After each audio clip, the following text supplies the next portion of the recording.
Hello बच्चों, Shri Amichand ITI Buhana के YouTube channel में एक बार फिर से आपका स्वागत है। आज हम रिवीजन सीरीज के अंतर्गत अपना नया टॉपिक बीजगणित पढ़ेंगे। अभी तक हमने वर्कशॉप कैलकुलेशन फर्स्ट ईयर के लिए रिवीजन सीरीज में त्रिकोणमितिक टॉपिक का अध्ययन किया था। आज ये रिवीजन सीरीज के अंतर्गत हमारा 5वां वीडियो है जिसमें हम बीजगणित का अध्ययन करेंगे। बच्चों, गणित की वह शाखा है जो अज्ञात मान राशियों की गणनाओं पर आधारित होती है।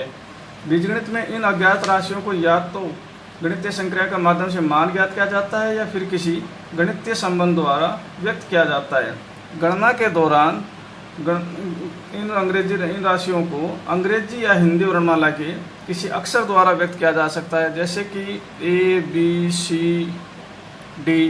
इन अक्षरों के द्वारा हम इसे व्यक्त कर सकते हैं, या फिर क ख ग इन अक्षर द्वारा व्यक्त कर सकते हैं। तो ये जो अक्षर हम इन राशियों को व्यक्त करने के लिए उपयोग करते हैं, इन अक्षरों को चर राशियाँ कहा जाता है। इन अक्षरों को चर राशियाँ कहते हैं। इसी प्रकार इन राशियों के साथ में हम कुछ गणितीय नंबरों का भी उपयोग करते हैं, जैसे कि 1, 2, 3 इन गणितीय संख्याओं का उपयोग करते हैं। इन गणितीय संख्याओं को अचर राशि कहा जाता है। अचर राशि कहा जाता है। बीजगणित में इन चर राशियों और अचर राशियों के बीच में कोई भी गणितीय संबंध बताया जाता है और उन गणितीय संबंधों के द्वारा अज्ञात राशि का या तो मान निकाल लेते हैं या फिर संबंध बना लेते हैं। जैसे कि 5x, तो यहाँ पर x जो है ये चर राशि है और 5 अचर राशि है,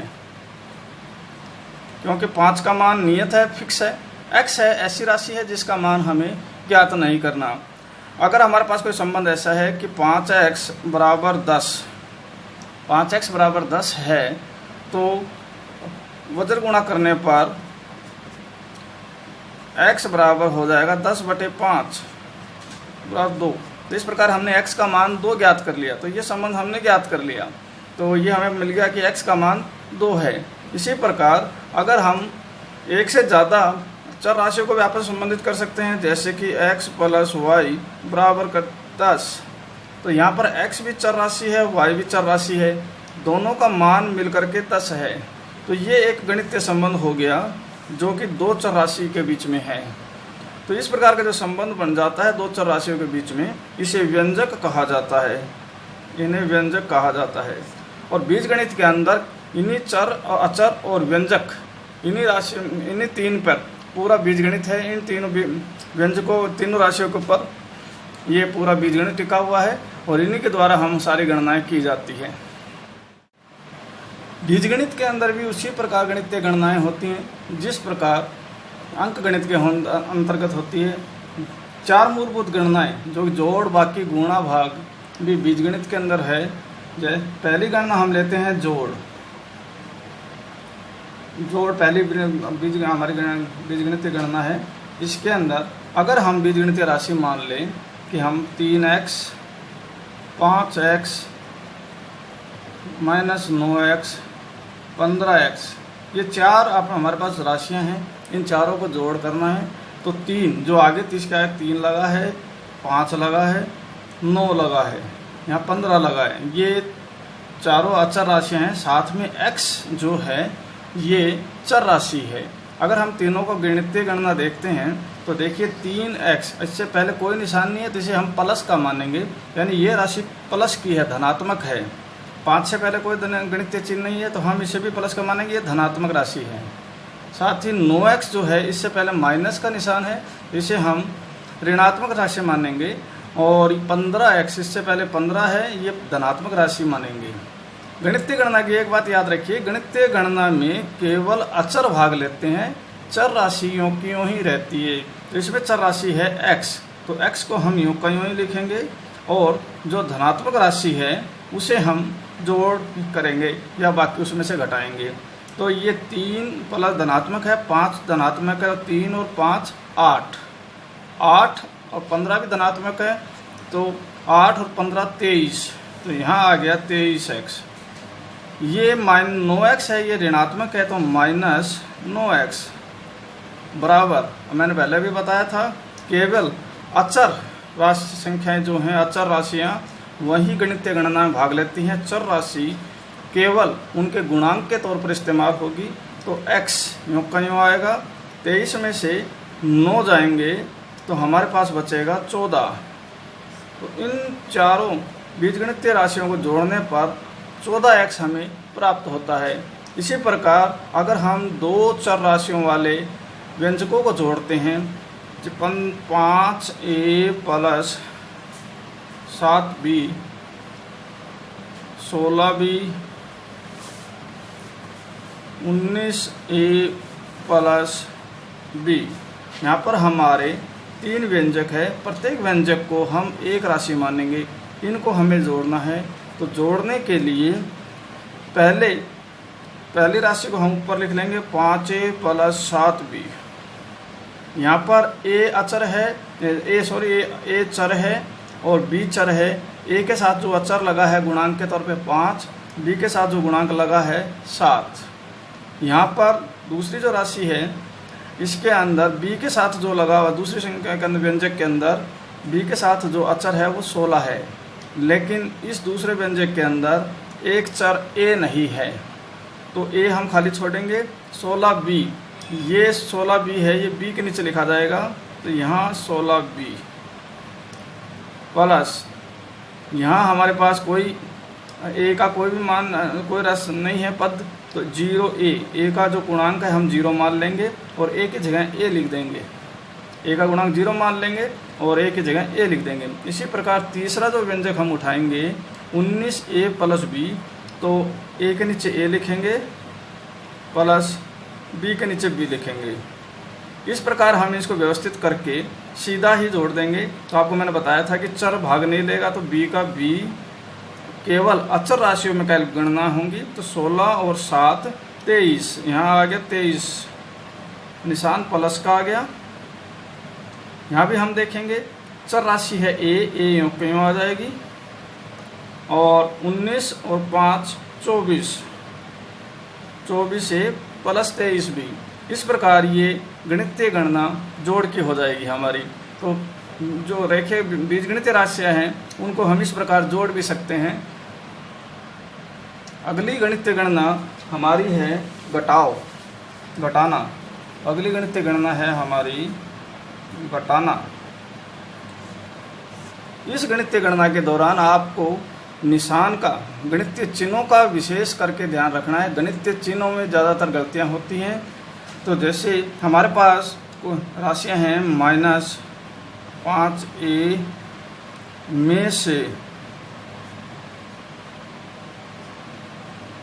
में से 2a घटाना है। तो यहाँ प्रश्न को समझिए कि 5a में से 2a को घटाना है। तो इसको हम हल करेंगे, तो 5a में से घटाना है 2a को। अब देखिए कि दोनों राशियां समान चिन्ह की हैं। यहाँ पर 5a भी ऋणात्मक है, 2a भी ऋणात्मक है। जब ऐसी स्थिति होती है तो दोनों संख्याएं जुड़ जाती हैं, तो अचर आ जाए, चर राशि आ जाएगी a। दोनों अचर को हम जोड़ देंगे, 5 और 2 7, लेकिन चिन्ह जो है गणितीय चिन्ह वो वही रहेगा, ये हो जाएगा -7a। इसी प्रकार अगर हमारे पास है कि 2a में से हमको घटाना है -6, 2a में से -6 घटाना है। तो इसको हम व्यवस्थित करेंगे। 2a माइनस, ये घटाने के लिए राशि कौन सी घटानी है, -6। इसको हम कोष्ठक में बंद कर देंगे समझने के लिए। कोष्ठक में हमने बंद किया है, बराबर 2a। अब जब ये कोष्ठक खोलेंगे तो ये माइनस दोनों ऋणात्मक चिन्ह आपस में गुणा होंगे। ऋणात्मक जब गुणा होते हैं तो धनात्मक हो जाते हैं। तो ये धनात्मक हो गए, 2a प्लस 6, 2a और 6 को जोड़ते हैं तो उत्तर प्राप्त होता है 8a। इसी प्रकार अगर हमारे पास कोई संख्या है x y z, 9xyz, 15xyz, ये संख्याएं हैं, इन्हें हमें जोड़ना है। तो यहाँ पर 3 चर राशियाँ हैं, लेकिन तीनों चर राशियाँ गुणा के रूप में हैं। जब कोई बीच में कोई निशान नहीं होता तो उसे हम गुणा मानते हैं। तो तीनों चर राशियाँ गुणा में हैं, तो एक्स वाई जेड गुणा में है। यहाँ पर 9 एक्स वाई जेड में एक्स वाई जेड गुणा में, 15 एक्स वाई जेड में एक्स वाई जेड गुणा में है, तो तीनों गुणा में है। तो इसे हम पूरी एक राशि मानेंगे, पूरी एक राशि हो जाएगी ये एक। अगर इसको जोड़ेंगे तो इसमें कोई गुणांक नहीं दिया है। ऐसी स्थिति के अंदर जब कोई चर राशि अचर राशि गुणांक के तौर पर न दे तो वहाँ पर हम 1 लगा देते हैं। तो यहाँ पर इस राशि में एक्स वाई जेड का गुणांक 1 हो जाएगा। और जब हम इनको जोड़ेंगे तो इनको लिखा जाएगा X Y Z plus 9 X Y Z plus 15 X Y Z. अब आप इसके अंदर देखोगे कि जो अचर राशि है वो तो यूँ की यूँ लिखेंगे हम, एक्स वाई जेड हमने यूँ क्यों लिख दिया।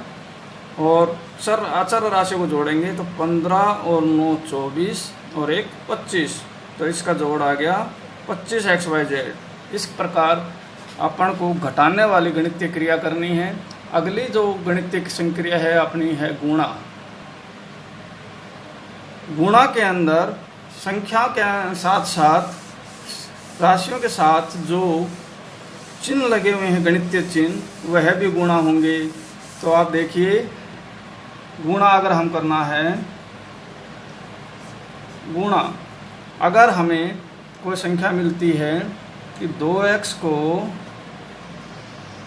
5x से गुणा करना है, 2x को गुणा करना है 5x से, तो यहाँ पर चर जो राशियाँ हैं उनका ध्यान रखना है और अचर राशि है इनका ध्यान रखना है। इस गुणा के अंदर गणितीय गुणा जो गणितीय गणना है, इसके अंदर चर और अचर दोनों गणनाओं में भाग लेते हैं। चर को चर से गुणा करते हैं, तो x को अगर x से गुणा करते हैं तो आता है x की घात 2, और 2 को 5 से गुणा करते हैं तो आएगा हमें 10। इसी प्रकार अगर हमारे पास एक से अधिक चरों राशि वाली संख्याएं हैं, एक्स वाई जेड को गुणा करना है, 2x वाई जेड को हमें गुणा करना है 3x वाई जेड से।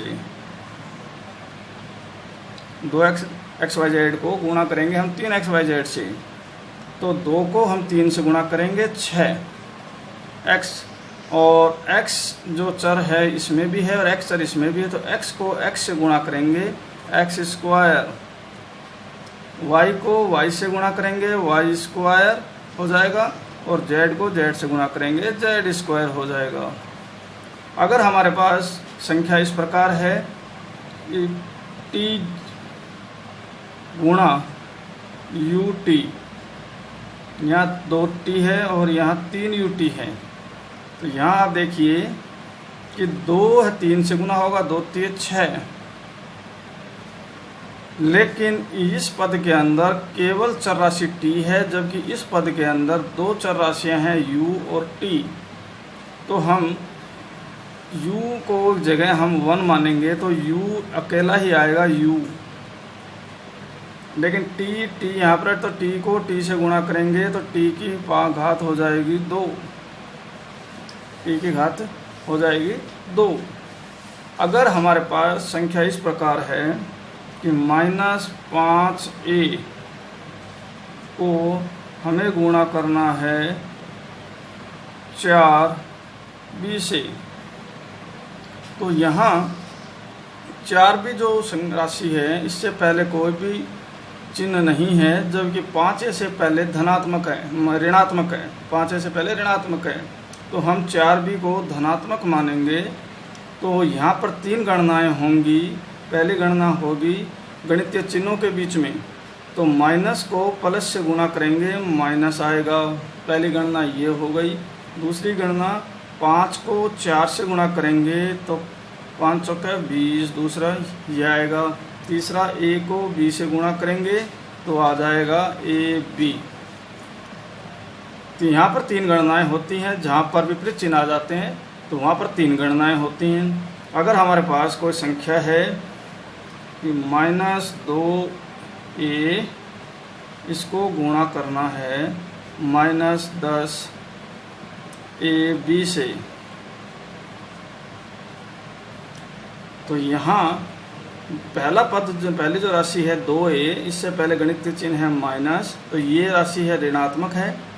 दूसरी राशि है ये भी ऋणात्मक है, वही सबसे पहले हम गणितीय चिन्ह को गुणा करेंगे, तो ऋणात्मक ऋणात्मक से गुणा हुआ, धनात्मक हो गया। 2 अचर है वो 10 अचर से गुणा हुआ, 2 10 से गुणा हुआ 20 हो गया। अब पहली राशि के अंदर एक चर राशि है, जबकि दूसरी राशि के अंदर 2 चर राशि है, तो हम a को a से गुणा करेंगे, a स्क्वायर हो गया।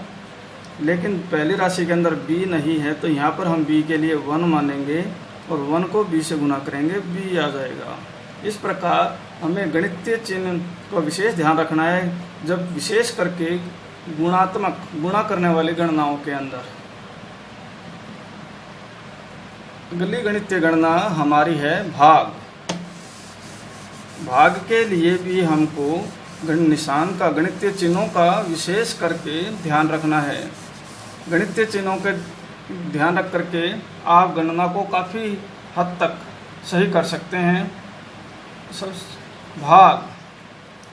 भाग के अंदर अगर हमें यूँ कहा जाए कि आपको 6a में 2 का भाग देना है, 2a का भाग देना है, 6a में 2a का भाग देना है, तो 6a बटे 2a।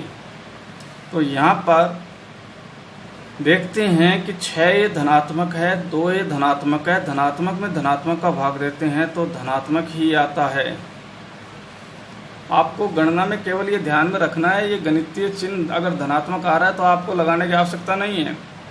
6 में 2 का भाग देंगे तो 3 बार भाग चला जाएगा, और यहाँ पर a में 1 का भाग देंगे तो a से a कट जाएगा, तो आपका उत्तर आ जाएगा 3।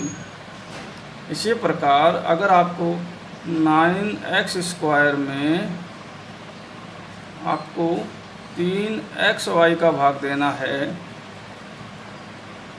3xy का भाग देंगे तो इसको हम लिखेंगे 9x² बट्टे 3xy। तो अचर के अंदर अचर का भाग दिया तो 3 बार भाग चला गया। अब यहाँ हम देखते हैं कि ऊपर वाले पद के अंदर x की घात 2 है, जबकि नीचे वाले पद में x की घात 1 है। तो जब x से x कटेगा तो उसकी 1 घात कम हो जाएगी, x की घात 1 रह जाएगी। जबकि y का कोई ऊपर वाले पद के अंदर कोई y नहीं है, इसलिए y अपनी जगह पर रहेगा। तो आपका उत्तर हो जाएगा 3x बट्टे y, 3x बट्टे y आपका उत्तर हो जाएगा।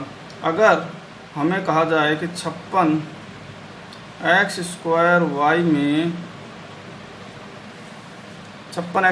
में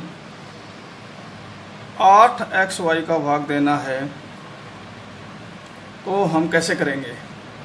तो यहाँ हम 56x² बट्टे 8xy लिख लेंगे।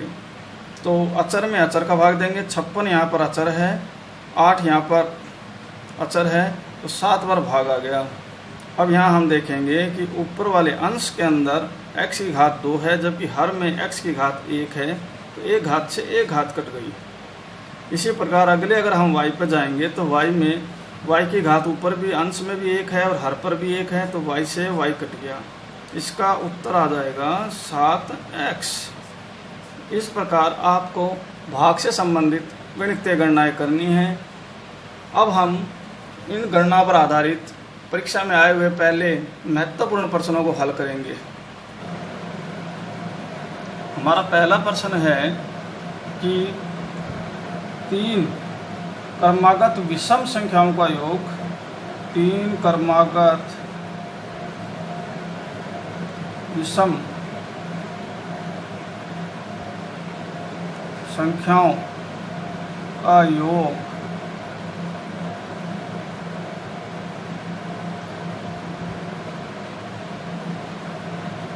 201 है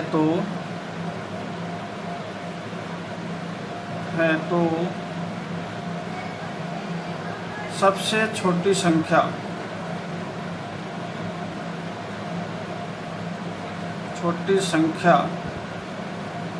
बताओ। प्रश्न दिया हमें कि 3 क्रमागत विषम संख्याओं का योग 201 है, तो सबसे छोटी संख्या बतानी है। तो विषम संख्या हमारी है 1, 3, 5, 7। ये जो संख्याएं हैं ये विषम संख्याएं हैं। और आप देखते हो कि क्रमागत दो संख्याओं के बीच में अंतर जो है 2 का है। अगर 1 और 3 दोनों क्रमागत है, 3 में से 1 घटाओगे अंतर 2 बचेगा। 3 और 5 दोनों क्रमागत है और 5 में से 3 घटाएंगे तो 2 बचता है। 7 और 5 दोनों क्रमागत है और 7 में से 5 घटाएंगे तो बचता है। यानी क्रमागत संख्याओं में या जो अंतर है विषम संख्याओं में वो 2 का मिलेगा। इसी प्रकार क्रमागत विषम संख्या होती हैं, सम संख्याएं हैं होती हैं 2, 4, 6, 8। ये सम संख्याएं हैं। इनमें भी जो अंतर है वो 2 का है। और प्राकृत संख्या अगर बोली जाए तो 1, 2, 3, 4 ये प्राकृत संख्याएं हैं। और इनमें जो अंतर होता है 1 का होता है। लेकिन हमारे यहाँ प्रश्न है विषम संख्याओं का कि 3 क्रमागत विषम संख्याओं का योग 201 है और हमें सबसे छोटी संख्या निकालनी है। तो हम मान लेते हैं कि मानना सबसे छोटी संख्या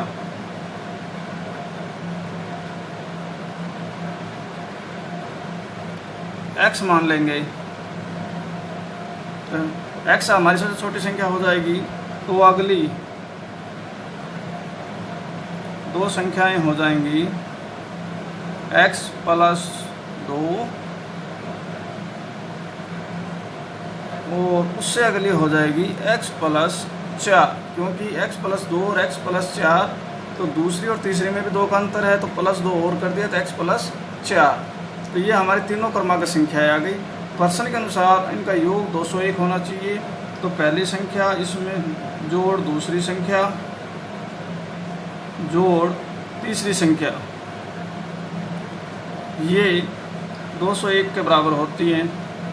अगर हम ब्रैकेट खोल देते हैं तो ये x + 2 है, ये x + 4 हो गया बराबर 201। अब चर जो हैं वो जोड़ेंगे, अचर जोड़ेंगे। तो चर x तीनों को हमने जोड़ा, तीनों का गुणांक 1 है। तो मैंने आपको बताया था कि केवल अचर जुड़ते हैं, चर नहीं जुड़ते हैं।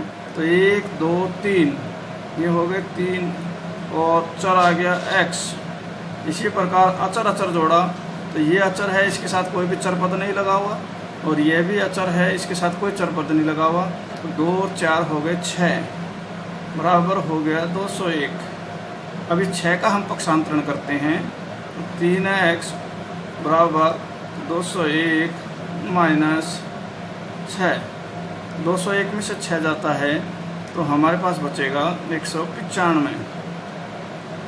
हम अगर दोनों पक्षों के अंदर 3 का भाग देते हैं तो 3x बराबर 195।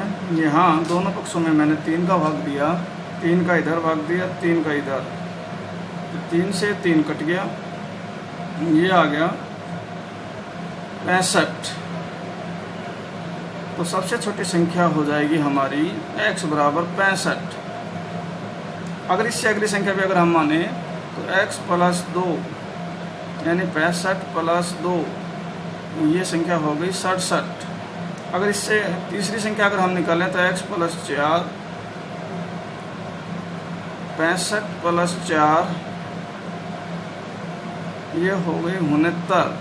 तो इस प्रकार हम तीनों संख्याओं को निकाल सकते हैं। लेकिन प्रश्न के अंदर हमें सबसे छोटी संख्या ज्ञात करनी थी और सबसे छोटी संख्या है हमारी 65। तो उत्तर हो जाएगा x बराबर 65। ये पहला प्रश्न आ गया हमारा। अब अगला प्रश्न हम लेंगे। अगला प्रश्न जो है वो है कि उन 2 क्रमागत समपूर्णांकों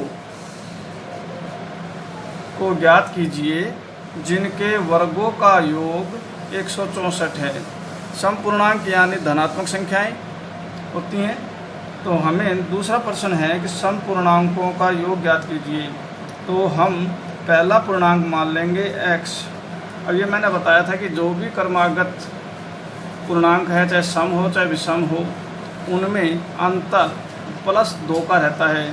तो x, तो अगला जो पूर्ण संख्या हो गई x + 2। प्रश्न लिखता हूँ आपको। प्रश्न है कि उन दो क्रमागत समपूर्णांकों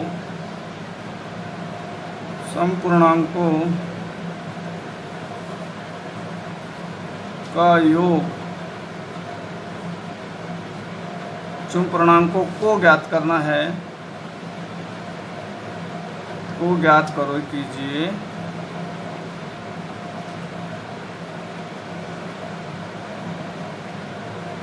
जिनके वर्गों का योग 164 है। तो यहाँ पर दो समपूर्णांकों का योग ज्ञात करना है और वर्गों का योग 164 है। अगर हम पहला पूर्णांक x मानते हैं तो इसका क्रमागत पूर्णांक हो जाएगा x + 2 और इनका वर्ग, दोनों का वर्ग कर दिया और ये वर्गों का योग 164 के बराबर होना चाहिए।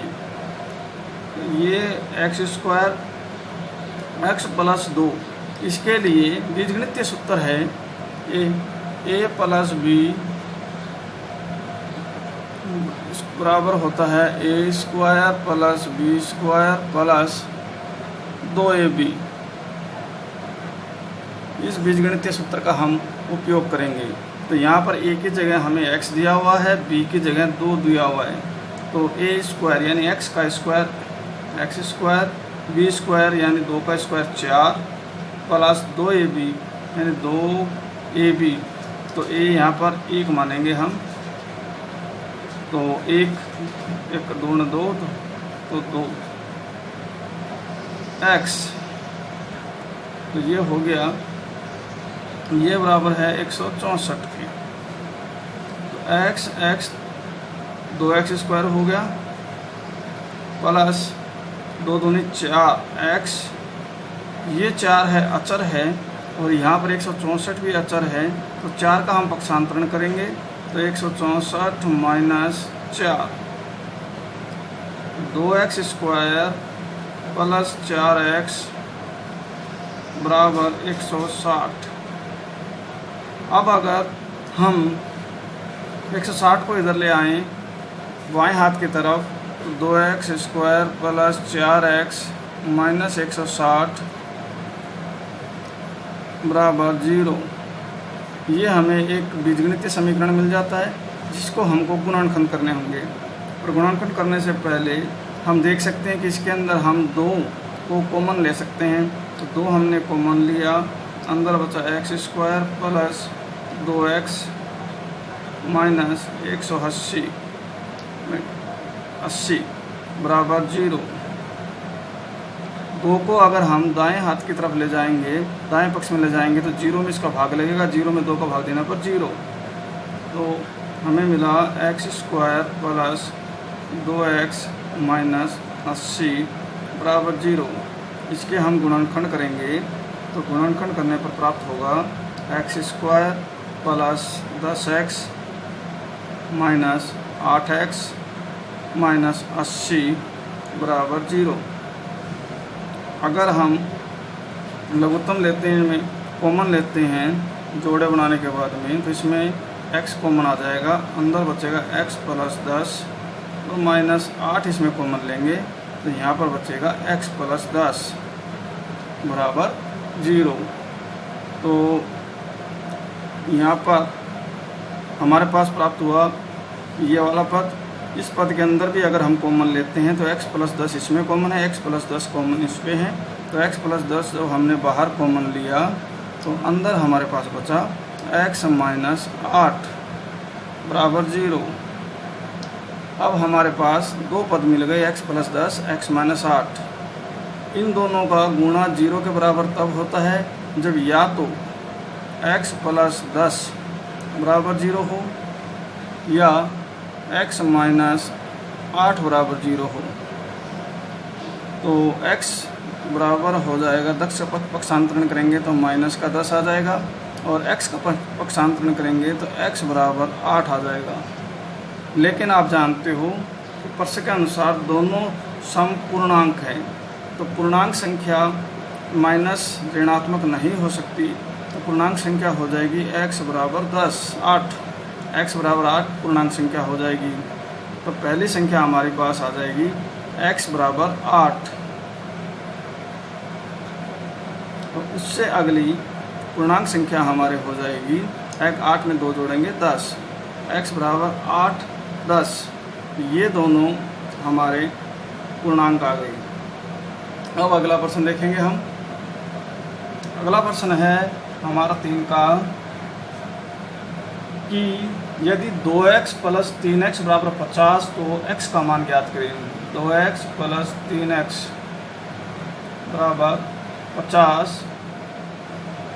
तो x का मान निकालना है। 2x प्लस 3x बराबर 50 तो x का मान हमसे पूछा गया है। बिल्कुल सरल प्रश्न है, सीधा सीधा 2x एक पद है, दूसरा 3x दूसरा पद है, दोनों पदों को हम जोड़ते हैं तो अचर अचर जुड़ के 2 3 5x बराबर 50 या x बराबर 50/5, x का मान होगा 10, x का मान 10 होगा।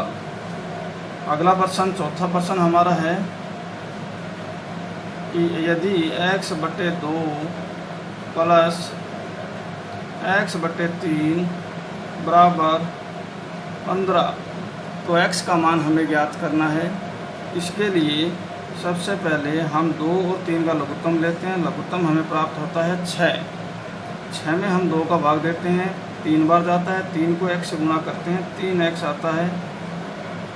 इसी प्रकार 6 में हम 3 का भाग देते हैं, 2 बार आएगा, 2 को हम 2 से x से गुणा करेंगे, 2x बराबर 15। इसको अगर हम गुजर गुणा करते हैं तो हमें प्राप्त होता है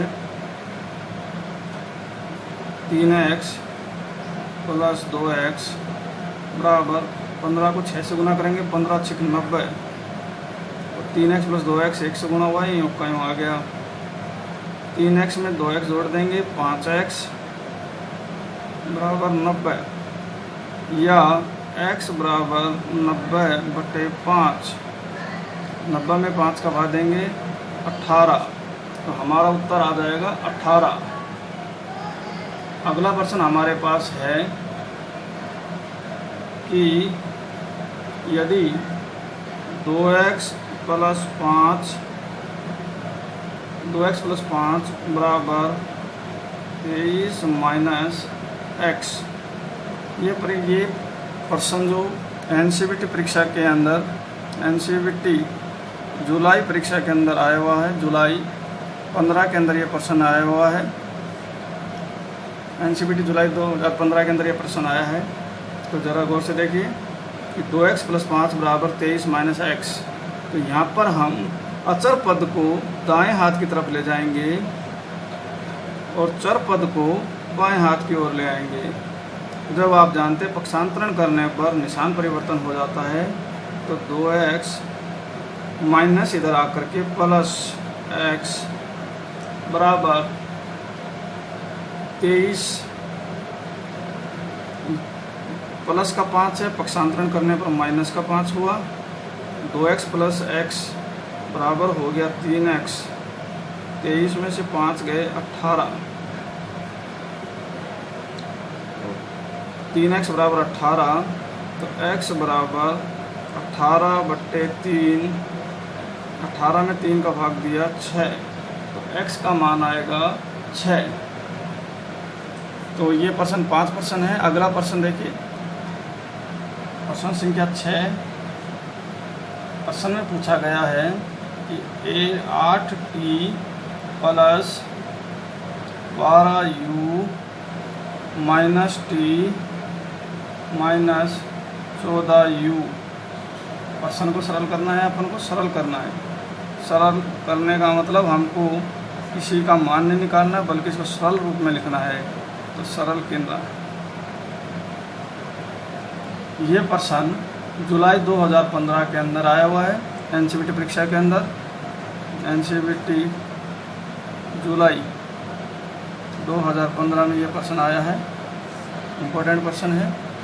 देखिए समान पद अगर हम देखते हैं तो यहाँ पर 8 के साथ जो चर लगा है t है, यहाँ पर समान पद t, इसके समान t है। दूसरा देखते हैं 12 के साथ जो चर लगा है u लगा है और इसके समान -14 है। तो आप यह देखेंगे 8t धनात्मक है, t ऋणात्मक है, तो 8 में से एक t का गुणांक हम 1 मान लेते हैं। 8 में से 1 घटाएंगे 7 हमारे पास आएगा, t अपनी जगह पर यूँ को आ जाएगा प्लस। अब यहाँ देखते हैं कि 14u और यहाँ है 12u, तो 14u ज़्यादा है जो कि ऋणात्मक है, 12u है वो धनात्मक है लेकिन छोटा है। तो 14 में से 12 गया, 2 आया लेकिन ऋणात्मक आया क्योंकि बड़ी संख्या ऋणात्मक थी। इसके साथ चर राशि आई u, तो उत्तर हुआ 7t - 2u। अगला प्रश्न एक युगपत समीकरण है कि x + y = 9। ये युगपत समीकरण पहला है हमारे पास। दूसरा समीकरण इसका x - y = 1, ये दूसरा समीकरण है। x y का मान हमें ज्ञात करना है। तो इसके लिए आप विस्थापन विधि भी उपयोग कर सकते हैं, विलोपन विधि भी उपयोग कर सकते हैं, कोई भी विधि आप उपयोग कर सकते हैं जो आपको सही लगे। तो हम विलोपन विधि का उपयोग करते हैं। विलोपन विधि के अंदर युगपत समीकरण में जो चर होते हैं उसमें से एक चर को हटाना होता है।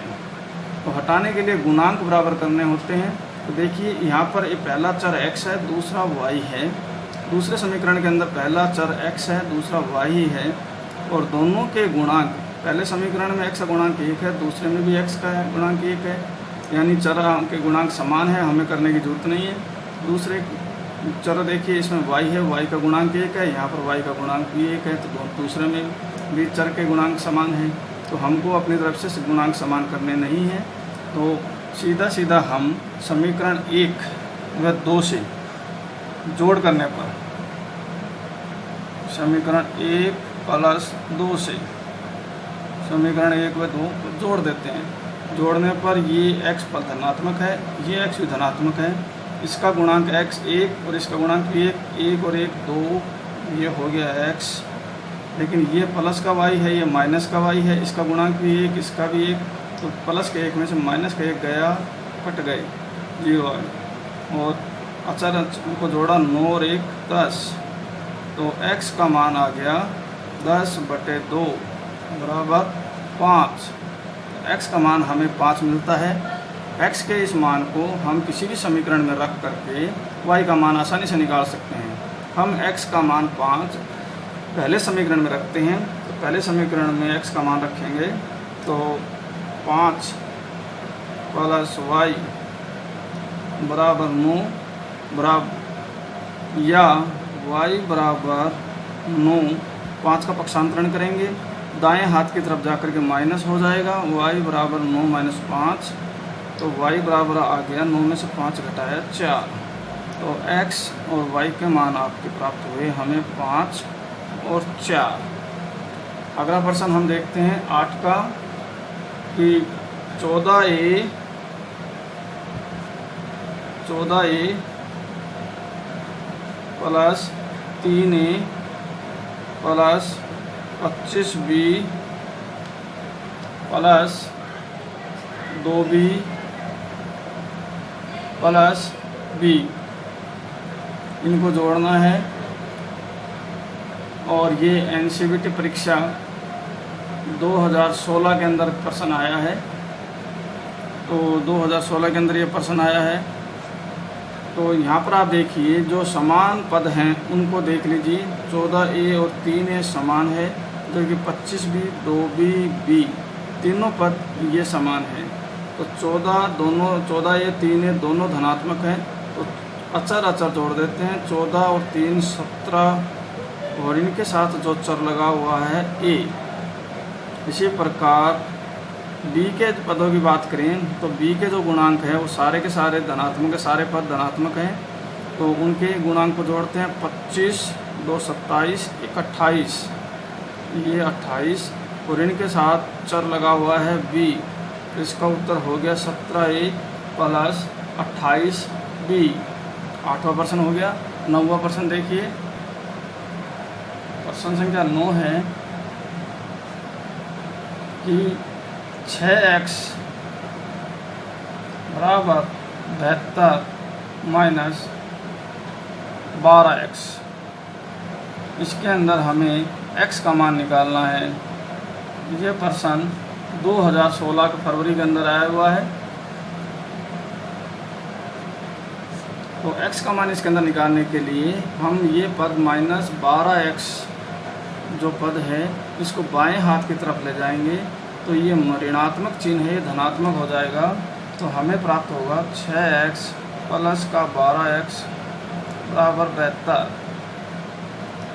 अब x के दो पद हैं, 6x 12x, दोनों पदों को हमने जोड़ा, 6x प्लस 12x 18x हुआ बराबर 72, या x बराबर हो गया 72/18।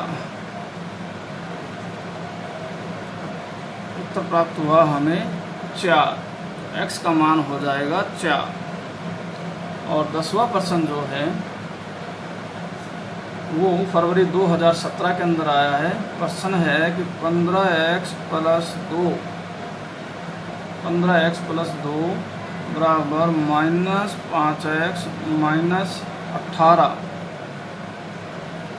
तो x का मान हमें ज्ञात करना है। 2017 के अंदर ये प्रश्न आया है।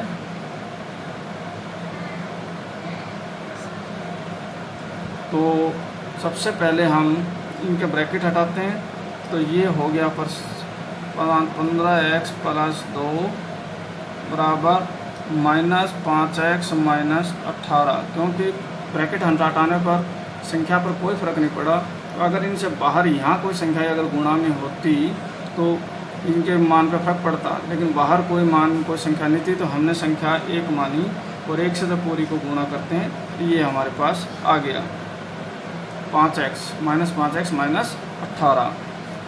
माइनस 5x का जो पद हमारे दाएं हाथ की ओर है उसे हम बाएं हाथ की ओर ले जाते हैं, तो 15x, ये पद जो माइनस 5x बाएं हाथ की तरफ जा करके धनात्मक हो गया प्लस का 5x बराबर